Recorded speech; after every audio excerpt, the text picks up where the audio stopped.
Help Us on the Way for Orchestra is a symphony, and I would love to hear it performed this June 2026. Alright, in today's video, I'd like to give you an update on the symphony. Many of you are coming from the Instagram. Instagram is very short, boom, boom, boom, boom, boom. Here I'd like to kind of tell a story, kind of give a longer view of what's going on in the symphony, what I've accomplished, where I'm at, the vision going forward. Okay, so if you've been watching the Instagram, you know that my primary focus are contacting the following types of orchestras. Community orchestras, youth orchestras, and college/university orchestras. Okay, let's start with the college orchestras. I think the strong point with the college orchestras is that it is very easy to find the conductor's email address, going straight to the source. If it's not on the website, you can find it quickly by figuring out by the email address that's used for the domain. Okay. However, that is also a danger because many times that's the only point of contact that I have. So if that person doesn't respond, what do? And you can contact the music department. There are other ways, but it's quite different from a bigger orchestra that exists outside of a school, where you're going to have, board of directors. You're going to have various different people that might be able to get you in touch or raise some pressure. Okay. In addition, my own data has shown that college orchestras are the least responsive. Okay, I think it's probably because the conductors work at many different institutions, so they're not going to be, really active with their email, right? So no disadvantage. Before we talk about the community orchestras, I would like to discuss MIDI. So all of you know by now my stance on MIDI. I'm not a fan of MIDI. However, I do recognize it's going to be necessary to get this symphony performed.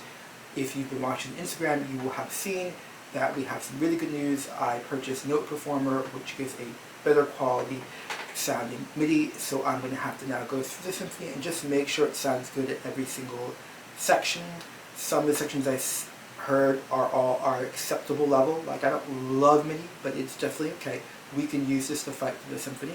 And there are some that still, I don't feel like I can really release that. So I will be sending out, displaying smidgens in certain sections, and then once we have a larger section that sounds cohesive, we'll be doing that. Before you know it, we'll have the whole symphony, or ideally we'll have the symphony performed live with a real orchestra. So community orchestras are very abundant in America.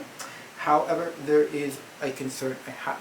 So there are basically two types of community orchestras that I have been able to deem exist. The first would be a volunteer-based orchestra. Conductors usually paid, but the musicians are volunteers. And the other would be like kind of a professional, right? It's semi-professional. They're paying, professional musicians. And in that case, there's usually very little rehearsal time because budgets are very tight. And because of that, thanks to what a lot of you have been telling me, they probably will be less likely to want to program something that they're not familiar with because they have to pay people and they don't want, to, quote, waste money. So therefore, I'm going to be focusing more on community orchestras where they're not, where it's more volunteer-based, where maybe there's regular rehearsals. Of course, with the paid professional, there might just be 2 rehearsals of the concert, and I think it's much more advantageous for us all if we have a longer going process that we can document, which we'll be talking about at the very end.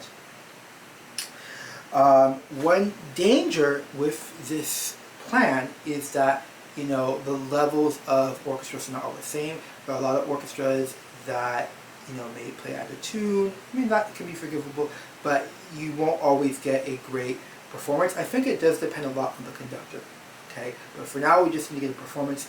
But I say there's a danger because we can't put all our eggs in one basket. We want many performances of Help Us on the Way. We want to hear it many different times to really hear what is Help Us on the Way. I want to hear what Help Us on the Way really is. Okay, I'm sure there's a difference from how I heard it and how public will come to decide how it gets performed. So one solution I have for this is to advocate for the first movement. The first movement of Help Us on the Way is called A Safe Home. It was written as its own piece first, and then when I didn't win the competition, earshot, or whatever, I expanded it into a symphony. So therefore, the first movement actually sounds like it's like a complete piece. Okay, it has a perfect authentic so it's really great. So I've been more and more marketing this in the email communication, saying, the entire work is about 35 minutes of music, but the first movement is a standalone work about 10 minutes. time. So this would be one way if we're concerned about the quality of the performance. It's much easier for an orchestra that's beginning or medium level to work on one movement and really make it their own versus entire symphony. We're going to talk about youth orchestras, but I would like to talk about competitions. I think many of you know my stance on competitions. It has remained virtually unchanged, unlike my stance on MIDI, which has evolved begrudgingly. I think I even have a video on competitions on this video. I have to double check.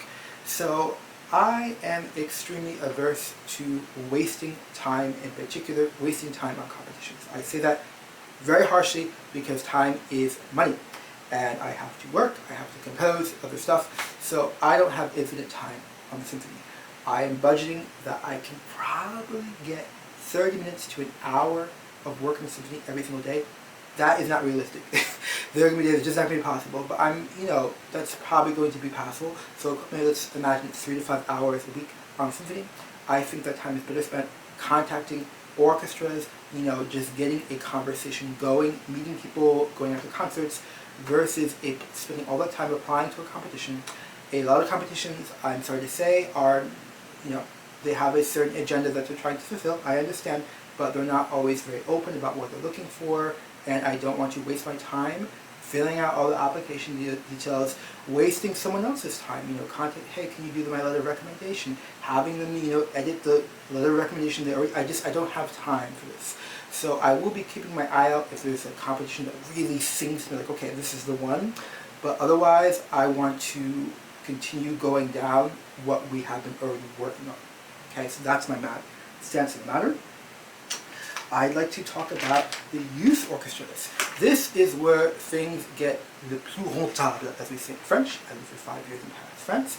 Rentable means they're bringing the most results. I have been getting a lot of responses from youth orchestras. Some of them have wanted to hear the MIDI, okay, and now that we have better MIDI, we'll probably be recontacting them. But there's just more interest. They respond often the same day or the next day. So there are people working at these institutions that actually have time to engage in conversation. And I have the data to prove that there's just more responses versus the college orchestras. So for that reason, my gut is telling me, or the evidence is telling me, we're going to push for the youth orchestras. Of course, the other advantage is they usually rehearse across a semester. Now, we can get programmed for a couple years, but they rehearse across the semester, so that's more time we get to shape the piece. Maybe I can give you excerpts, I can promote the piece. So I see that as a viable path forward. However, of course, the thing we have to keep in mind is the levels of orchestras are not all the same. So more and more, again, I'm marketing the first movement. I want to remind everyone about the 2 essential paths, and then of course we'll end with conclusions. What are the 2 essential paths? I think I have a video on this channel, but I'll just remind everyone that the 2 essential paths are 1, getting an existing orchestra to perform helpisontheway, so traditional path, which I'm going to be pursuing, which I'll just explain, and then we have the non-traditional path, the very risky path, which, we'll see if it happens, but it's to fund the symphony.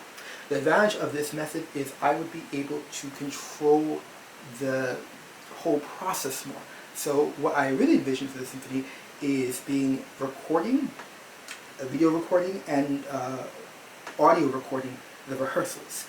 Because that way I wouldn't show anything that makes people look bad, but I could show little clips constantly. Hey, look, this is the first movement. Listen to them playing. Listen to this. Look at this. 20-second clips, 30-second clips. This is especially important for the general public because we don't just want, a performance with a recording. No one ever listens to recording. Most people don't listen, right?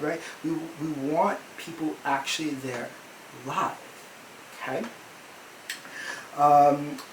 Next, I want to quickly mention, of course, the downside of a funded orchestra is incredibly expensive. Not only that, we want premium wages for musicians. People are not going to be working starvation wages for me.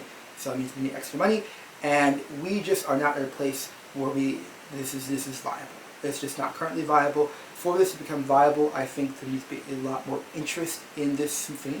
Okay, and one of the other things that we have to think about in terms of, we want a lot of people come to performance, is if we get demand so high, like we have a waiting list, okay, that can be used as leverage in the future with other orchestras. Oh, but we oversold tickets, right? Because the big fear of orchestras is they're going to lose money by programming new work. But if we can make the case that we are overselling tickets, it's going to be a lot easier to get this program more and more often. It's a lot easier for orchestras to take the risk, so-called risk, of programming new work because there's actually evidence. So again, this would be if I could record rehearsals, take snippets and constantly promote it on the Instagram, and build up drive towards the concert, I think there would be a lot of benefit.